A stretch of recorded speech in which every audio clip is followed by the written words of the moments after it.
ಇಲ್ಲ, ಈ ಸಾರಿ ಶುಗರ್ ಫ್ಯಾಕ್ಟ್ರಿದು ಅದು ನಾನೇ ಹ್ಯಾಂಡಲ್ ಮಾಡ್ಬೇಕಾಗತ್ತೆ. ಮುಖ್ಯಮಂತ್ರಿಗಳು ಮಾತು ಕೊಟ್ಟಿದಾರ, ನನ್ನ ಮೇಲೆ ಬಿಟ್ಟಿದಾರ. ಹಾಗಾಗಿ ಅದು ರೆಸ್ಪಾನ್ಸಿಬಿಲಿಟಿ ನಂದಾಗತ್ತಾಗ್ಲಿ, ಪಾಪ ಮುಖ್ಯಮಂತ್ರಿಗಳಾಗಲಿ ಮತ್ತೆ ಜಿಲ್ಲಾ ಮಂತ್ರಿದಾಗ್ಲಿ ಅದು ರೆಸ್ಪಾನ್ಸಿಬಿಲಿಟಿ ಬರಂಗಿಲ್ಲ.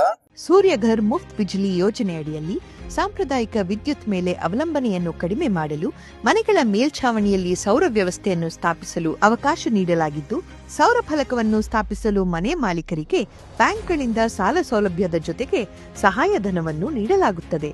ಸೌರ ಫಲಕಗಳನ್ನು ಸ್ಥಾಪಿಸಲು 30,000ದಿಂದ 78,000ದವರೆಗೆ ಸಹಾಯಧನ ನೀಡಲಾಗುತ್ತದೆ. ಹಿಂದೆ ಸೂರ್ಯಘರ್ ಮುಫ್ತ್ ಬಿಜ್ಲಿ ಯೋಜನೆಯಡಿ ನೋಂದಾಯಿಸಿಕೊಳ್ಳಿ.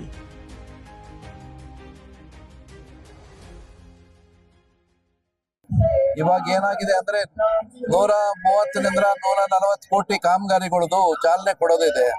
ಅದು ಕೊಟ್ಟಿದ್ಮೇಲೆ ಜನವರಿನಿಂದ ಶುಗರ್ ಫ್ಯಾಕ್ಟ್ರಿ ಮೇಲೆ ನಾನು ನಿಂತ್ಕೊಂಡು ಯಾರನ್ನ ಒಬ್ರು ಮಹಾರಾಷ್ಟ್ರ, ಆಂಧ್ರ ಇಲ್ಲದ್ರೆ ತಮಿಳ್ನಾಡು ಯಾರು ರಾಜಕೀಯವಾಗಿ ಇರಂಗಿಲ್ಲ ಅಂತವ್ರನ್ನ ನೋಡ್ಕೊಂಡು ಕರೆಸಿ ಸ್ಥಾಪನೆ ಮಾಡಿಸ್ತೀನಿ.